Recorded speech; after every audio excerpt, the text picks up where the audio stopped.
आज हम लगभग 1 महीने बाद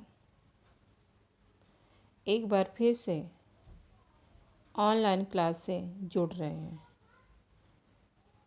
तो आपका एक बार फिर इस ऑनलाइन क्लास में स्वागत है।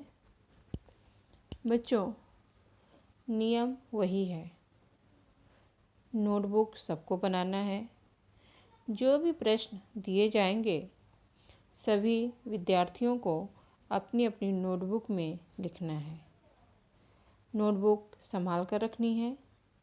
किसी भी विद्यार्थी को अनावश्यक ग्रुप में बातें नहीं करनी है। बच्चों, इसके पहले हम वितरण के मानचित्र से संबंधित बिंदु पद्धति के बारे में जानकारी प्राप्त की थी। मुझे उम्मीद है कि आपको समझ में आया होगा। मैं पुनः एक बार उस वीडियो को भेजने की कोशिश करूंगी। आप फिर से उस वीडियो को देखिए और अच्छे से समझने का प्रयास कीजिए। वितरण के मानचित्र में बिंदु पद्धति के बाद हमारी दूसरी विधि या पद्धति है क्षेत्र घन पद्धति। क्षेत्र घन पद्धति, जिसको अंग्रेजी में कोरोप्लेथ मेथड कहते हैं। तो चलिए जानते हैं क्षेत्र घन पद्धति क्या है। वितरण मानचित्र तैयार करने की 3 पद्धतियों में से क्षेत्र घन पद्धति भी मुख्य पद्धति मानी जाती है। क्षेत्र घन पद्धति में क्षेत्र संदर्भीय सांख्यिकीय जानकारी का उपयोग किया जाता है। संपूर्ण क्षेत्र में एक ही मूल्य होता है और अलग अलग विभागों के मूल्यों के अनुसार भिन्न भिन्न रंग छटाओं के प्रयोग से मानचित्र बनाए जाते हैं। इस प्रकार के मानचित्र में भौगोलिक घटकों की सांख्यिकीय जानकारी विभिन्न छाया अथवा रंग छटाओं द्वारा दर्शाई जाती है। ये मानचित्र तैयार करते समय घटकों का मापन, सर्वेक्षण आदि प्रक्रियाओं के द्वारा प्राप्त सांख्यिकीय जानकारी का उपयोग किया जाता है। इसमें प्रदेश के प्रत्येक उपविभागीय घटकों के लिए एक ही मूल्य दिया जाता है।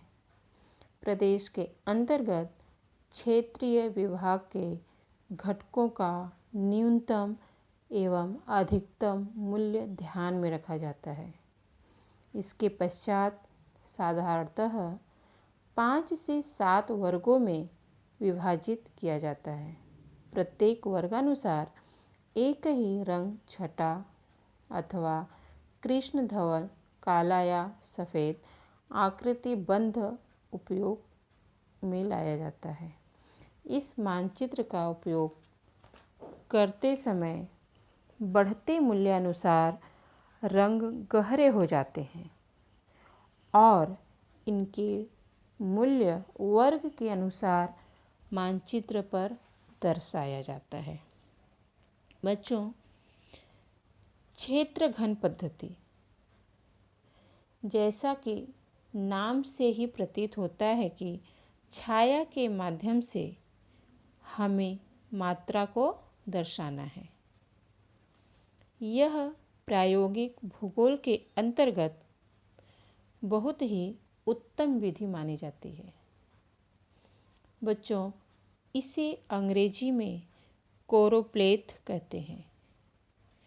कोरोप्लेथ ग्रीक भाषा के कोरास, जिसका अर्थ है स्थल, स्थान या क्षेत्र, तथा प्लेथ का अर्थ होता है माप। अर्थात ग्रीक भाषा के दो शब्दों कोरास और प्लेथ से मिलकर बना है। इसका अर्थ होता है क्षेत्र में मात्रा को दर्शाना।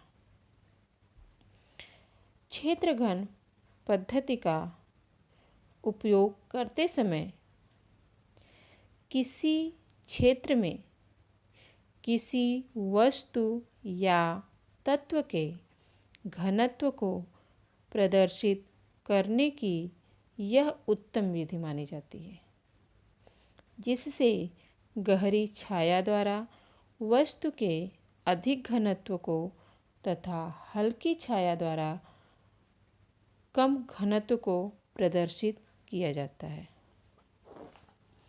बच्चों, जैसे कि आपके समक्ष अमरावती जिला का जनसंख्या घनत्व से संबंधित मानचित्र दिखाया गया है, जिसमें गहरे रंग तथा हल्के रंग द्वारा जनसंख्या घनत्व को प्रदर्शित किया गया है। इनमें अगर हम ध्यान से देखें तो इसमें 5 प्रकार के जनसंख्या का घनत्व हमें दिखाई दे रहा है। बच्चों, इस प्रकार के क्षेत्र को या जनसंख्या घनत्व को समझने के लिए हमें अमरावती जिला के तहसीलों के नामों और उनके जनसंख्या घनत्व को हमें अलग अलग लिखकर समझने का प्रयास करना होगा। तो चलिए देखते हैं कि अमरावती जिला का घनत्व हम किस प्रकार से अलग अलग कर समझने का प्रयास करेंगे।